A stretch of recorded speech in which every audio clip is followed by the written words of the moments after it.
Hello everyone, नमस्कार और आप सभी को स्वागत करता हूं। सुप्रभात। आज 17 अप्रैल 2020 के करंट अफेयर्स को देखेंगे। हमारा जो करंट अफेयर्स का जो नोट्स है, जो भी पीडीएफ है, आपको हमारे टेलीग्राम चैनल में मिल जाएगा। स्टूडेंट फरमाइश यूट्यूब करके है, लिंक आपको डिस्क्रिप्शन बॉक्स में मिल जाएगा।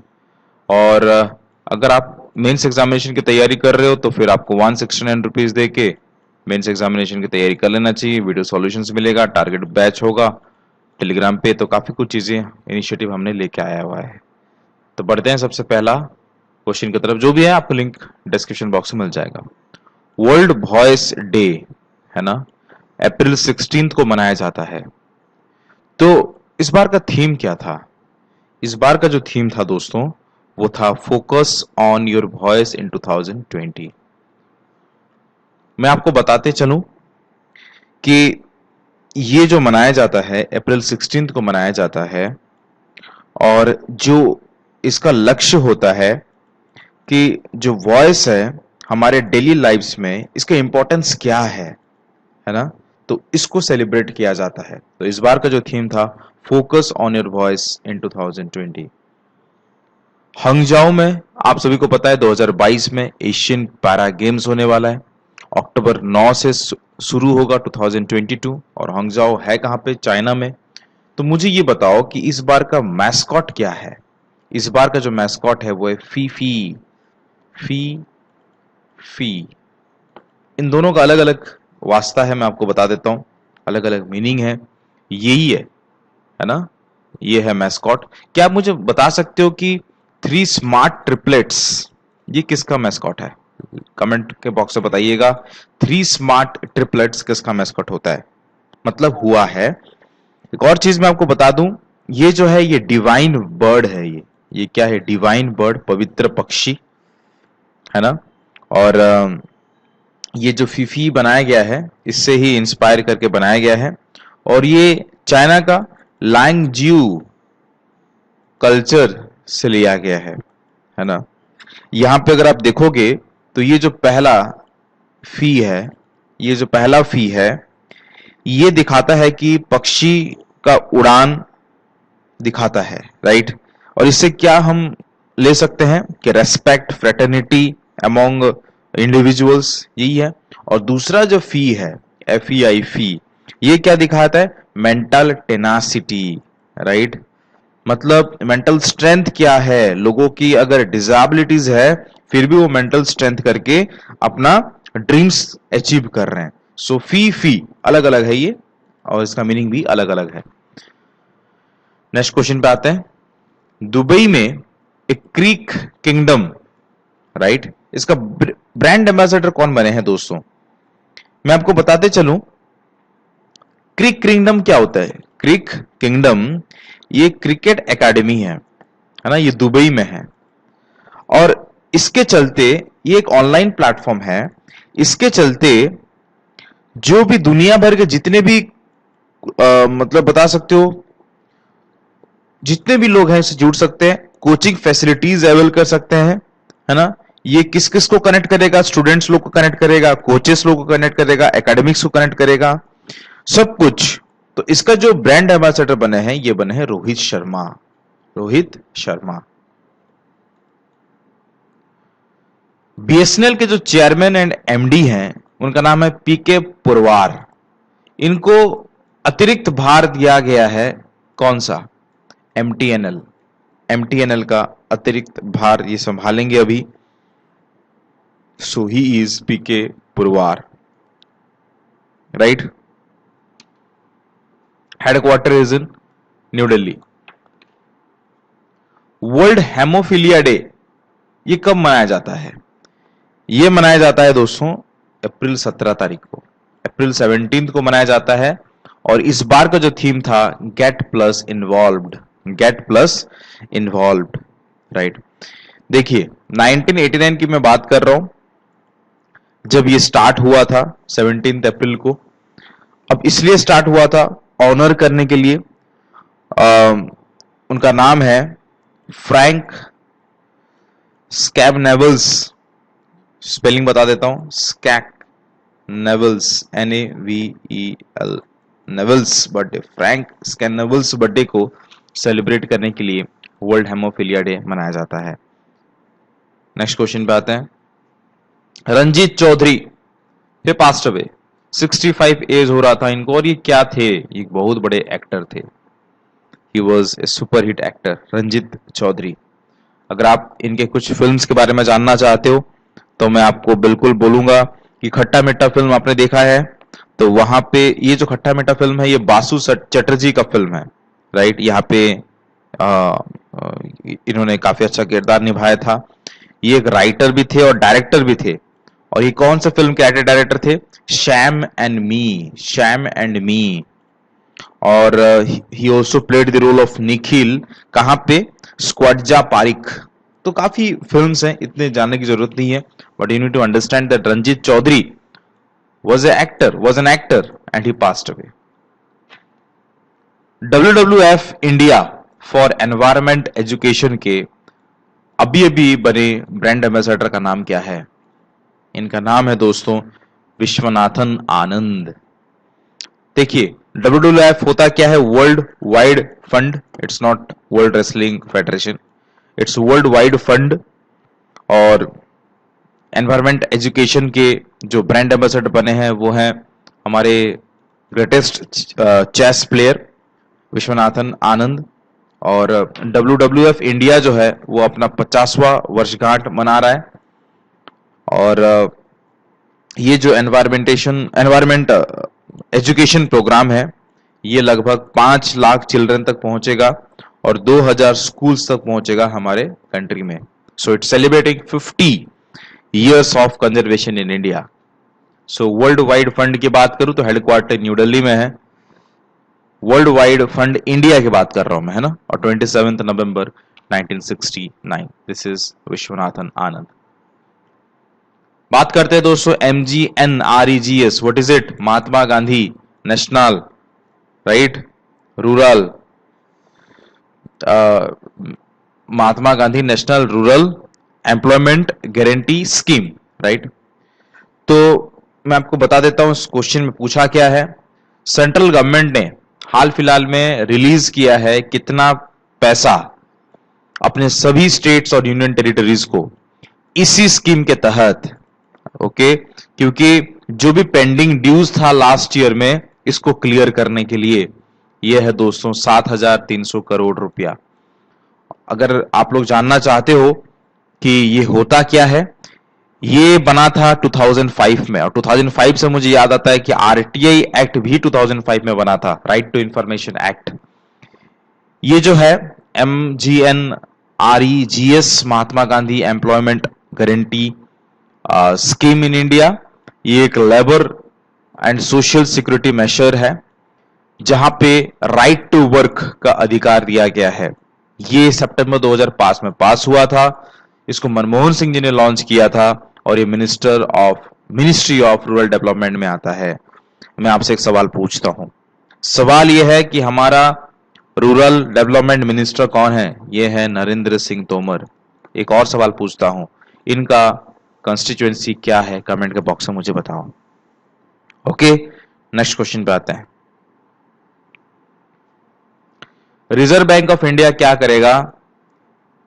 मतलब आपने न्यूज सुना है कि नहीं सुना है? जो हमारा कल ही का न्यूज है शायद, जो हमारा रिवर्स रेपो रेट है ना, जो 4% में था उसको 25 बेसिस पॉइंट घटाया गया है, यानी -0.25 कर लो, 3.75% हो गया है। मैं बात कर रहा हूं रिवर्स रेपो रेट का, लेकिन रेपो रेट उतना ही है, राइट। सो मैं आप सभी से सवाल करता हूं कि रेपो रेट अब फिलहाल कितना है? चलो बताओ। इसको तो मैंने बता दिया। एक और चीज मैं आप सभी को बताना चाहता हूं कि एक होता है liquidity coverage ratio. Liquidity coverage ratio पूरा का पूरा ये बैंकिंग टर्म है, यानी इसके तहत बैंक्स को अब कितना परसेंट मेंटेन करना पड़ेगा, यानी लिक्विडिटी कवरेज रेशियो कितना होना पड़ेगा। This has to be 80%। पहले 100% होना था, अब ये 80% लोगों को बैंक्स को मेंटेन करना पड़ेगा, राइट। और ये जो होगा this will be restored in phases by April next year. जब भी मैं आरबीआई की खबर लेके आता हूं तो 3 डेप्यूटी गवर्नर्स के बारे में डेफिनेटली बताता हूं। एक तो है विभू प्रसाद कनुंगो, बीपी कनुंगो, महेश कुमार जैन, माइकल देबव्रत पात्रा। एक इंडियन अमेरिकन का नाम बताओ जो व्हाइट हाउस में कोविड 19 एडवाइजरी काउंसिल में अपॉइंटेड हुए हैं। इनका नाम है दोस्तों Ro Khanna, Ro Khanna, right. And yes, Ro Khanna, this is Ro Khanna. US की बात करूं दोस्तों तो यूएस जो लगभग 400 से 500 मिलियन डॉलर्स देता था, डब्ल्यूएचओ को फंडिंग करता था, बंद कर दिया है। According to recent research report by SBI, economic growth India में कितना परसेंट फॉल कर जाएगा, में फॉल टू, मतलब कितना हो जाएगा, ये हो जाएगा 1.1%, राइट। देखो ये जो रिपोर्ट है, इस रिपोर्ट को बनाया है SBI Ecowrap report, Ecowrap report, है ना। तो ये लॉकडाउन के चलते देश भर में इकोनॉमिक लॉस जो होगा वो 21.1 लाख करोड़ होगा। या तो फिर आप बता सकते हो कि ये 6% ऑफ ग्रॉस वैल्यू एडेड है, जीवीए। और हाल के न्यूज बताता हूं, ग्लोबल फाइनेंस ने एसबीआई को the best bank in India बताया है। नेक्स्ट क्वेश्चन पे आते हैं। कुछ और जानना चाहते हो तो रजनीश कुमार चेयरपर्सन है, pure banking nothing else, with you all the way, bank of the common man, the bank to every Indian. ये सारे के सारे टेकलाइंस हैं एसबीआई के। आईएमएफ की बात करता हूं तो इसने कितना बिलियन डॉलर देने का वायदा किया है पाकिस्तान को कोविड 19 के चलते। ये जो वायदा किया है ये है 1.3 बिलियन डॉलर्स। वर्ल्ड बैंक ने इंडिया को सबसे मेजर बेनिफिशियरी बनाया है, कितना बिलियन डॉलर इंडिया को मिलेगा, मुझे कमेंट के बॉक्स में बताओ। तो इंटरनेशनल मॉनेटरी फंड की बात करें तो क्रिस्टालिना जॉर्जिवा है, और आईएमएफ ने हाल फिलहाल में बताया था कि देश भर के जितने भी मेजर इकोनॉमीज हैं सभी के सभी डाउनग्रेड कर जाएंगे, बट इंडिया और चाइना पॉजिटिव दिखाएगा। और एक और बात करता हूं, एडीबी ने, शायद अगर मैं गलत हूं तो बता दीजिएगा, एडीबी ने यह फोरकास्ट दिया है कि एशिया का जो इकोनॉमिक ग्रोथ है वो 0% रहेगा। और एक और बात बता देता हूं, इंडिया का जो फोरकास्ट किया है आईएमएफ ने, यह बताया कि इस बार +1.9% के साथ इकोनॉमिक ग्रोथ हुआ है। Got it. सो ढेर सारे न्यूज हैं, और हाल फिलहाल में आईएमएफ ने 12 मेंबर्स का संगठन बनाया था जिसमें रघुराम राजन जी को भी इनवाइट किया गया था। और बस इतना आप बता सकते हो। कुछ और अगर आप जानना चाहते हो जीडीपी वगैरह तो मैं आपको बता देता हूं कि स्टैंडर्ड एंड पुअर्स ने 3.5% कर दिया है, और फीच ने 2% कर दिया है, और पूरा 30 साल का सबसे घटिया रेटिंग है ये। और बात करें दोस्तों, मूडी ने 2.5% कर दिया है। तो इस तरीके से आपको सब कुछ याद करना पड़ेगा। नेक्स्ट क्वेश्चन पे आते हैं। गवर्नमेंट ने क्या किया है, एक पैनल अपॉइंट किया है जो कि नेशनल इंस्टीट्यूट ऑफ वैल्यूअर्स, है ना, ये as well as drafting of the valuers bill 2020 को ये डील करेंगे। तो इसके चेयर कौन बने हैं, यानी इसके हेड कौन बने हैं दोस्तों? इसके जो हेड बने हैं, you need to understand that he is MS Sahu, MS Sahu, right. IBB क्या होता है? Insolvency and bankruptcy board of India, और ये एक रेगुलेटर है, ये देखता है कि इंसॉल्वेंसी प्रोसीडिंग्स कैसे हो रहा है, entities like insolvency professional agencies, right. तो आपको यह ध्यान देना है दोस्तों कि एमएस साहू इनके चेयरपर्सन है, मतलब एमएस साहू आईबीबी आई के भी चेयरपर्सन है ना। सो ये जो डेडलाइन है फॉर सबमिटिंग कमेंट्स ये होगा मई 14 तक, है ना। और ये जो गठन किया गया था, ये पैनल अगस्त 30 को गठन किया गया था, 2019 की बात कर रहा हूं मैं। ओके, सो 100 बातों की एक बात, आईबीबीआई के जो चेयरपर्सन है एमएस साहू, इनको ड्राफ्टिंग वैल्यूज बिल 2020 के भी हेड चुना गया है, राइट। नेक्स्ट क्वेश्चन पे आते हैं। चाइना ने एडीबी से, Asian development bank trust fund से कितना अमाउंट, है ना, मांगा है? तो ये मांगा है दोस्तों 10 मिलियन डॉलर्स मांगा है। एशियन डेवलपमेंट बैंक की बात करूं तो मंदालुयोंग फिलीपींस इसका हेडक्वार्टर है। प्रेसिडेंट जो है मसात्सुगु अशाकावा, और 68 मेंबर कंट्रीज है यहाँ पे। 19 दिसंबर 1966 को फाउंड किया गया था। So yes, China has asked for 10 million dollars. और चाइना से मुझे याद आता है दोस्तों कि एक बैंक है पीपल बैंक्स ऑफ चाइना, इसने जो है एचडीएफसी को खरीद लिया है। कितना परसेंट खरीदा है चलो कमेंट के बॉक्स में बताओ।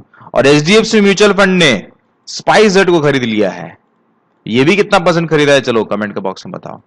नेक्स्ट क्वेश्चन पे आते हैं। Sports authority of India, Sai कहते हैं इसे, इसने किस ऑर्गेनाइजेशन के साथ अपना हाथ मिलाया है ताकि वो ऑनलाइन कोचिंग प्रोग्राम लॉन्च कर पाए? ये है दोस्तों ऑल इंडिया फुटबॉल फेडरेशन। अब मैं बात करना चाहता हूं कि ऑल इंडिया फुटबॉल फेडरेशन के हेड कौन है? ये है प्रफुल्ल पटेल। एक और चीज मुझे याद आता है दोस्तों कि हाल फिलहाल में हॉकी फेडरेशन ने जितने भी अपने टूर्नामेंट्स थे सबको सब रद्द कर दिया है। और एक और चीज मुझे याद आता है दोस्तों कि जो टोक्यो ओलंपिक्स है वो 2021 में होगा, और जो 2021 में वर्ल्ड ओलंपिक्स होने वाला था अब वो 2022 में होगा। तो इस तरीके से सब कुछ पोस्टपोन हो रहा है दोस्तों। तो यहां पे मैं बताना चाहता हूं तो ऑल इंडिया फुटबॉल फेडरेशन के साथ इन्होंने कोलैबोरेशन किया है। और ये जो है दोस्तों, यस, यहां पे मैंने लिखा हुआ है Praful Patel is the president. और स्पोर्ट्स अथॉरिटी ऑफ इंडिया की बात करूं तो संदीप प्रधान स्पोर्ट्स सेक्रेटरी हैं, डायरेक्टर जनरल हैं। और मैं आपको यहां पे बताना चाहता हूं कि अप्रैल 20 से ये स्टार्ट होगा, अप्रैल 20 से स्टार्ट होगा, 13 डेज का प्रोग्राम होगा, मई 2 तक चलेगा, राइट, मई 2 तक चलने वाला है। और यहां पे लगभग ये अनुमान है कि 400 से लेके 500 कोचेस यहां पे ज्वाइन करेंगे online. So that's a good initiative, घर बैठे they can learn some tips.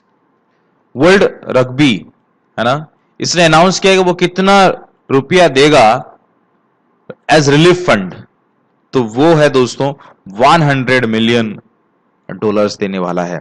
So world rugby की बात करूं तो हेडक्वार्टर कहां पे? Dublin, Ireland. सीईओ कौन है? Brett Gosper, Brett Gosper. Next question पे आते हैं। एक बहुत बड़ा साइकिलिंग रेस इवेंट है जो पोस्टपोन हो गया है, क्या नाम है उसका? टूर डी फ्रांस, ये पोस्टपोन हो गया दोस्तों। और ये जो है मतलब इस साल 21 स्टेज में होने वाला था, और जो सबसे लंबा स्ट्रेचिंग था वो 218 किलोमीटर का होने वाला था, दैट इज अराउंड 135 माइल्स वो होने वाला था।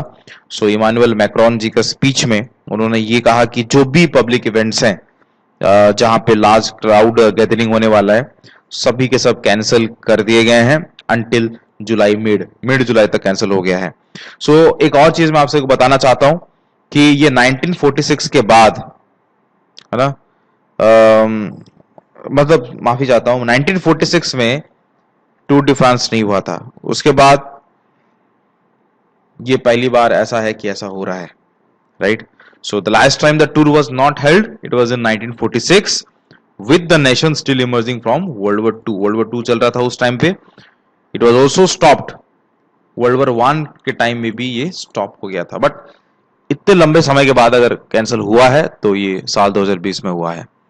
AIIB की बात कर रहा हूं मैं, इन्होंने एक प्रपोजल दिया है कि 500 मिलियन डॉलर देने वाला है ना, ताकि वो किस देश की हेल्थ केयर सिस्टम को बढ़ावा दे पाए। This is India.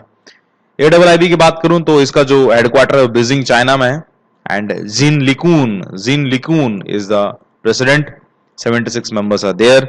So yes, thank you very much for watching this video. Have a nice day. जय हिंद, जय भारत, शब्बा के लव यू। अपने शेयर का भी ध्यान दीजिएगा, और अगर आपने सब्सक्राइब नहीं किया तो प्लीज सब्सक्राइब ही कर लीजिएगा। टेक केयर, शब्बा खैर, बाय बाय।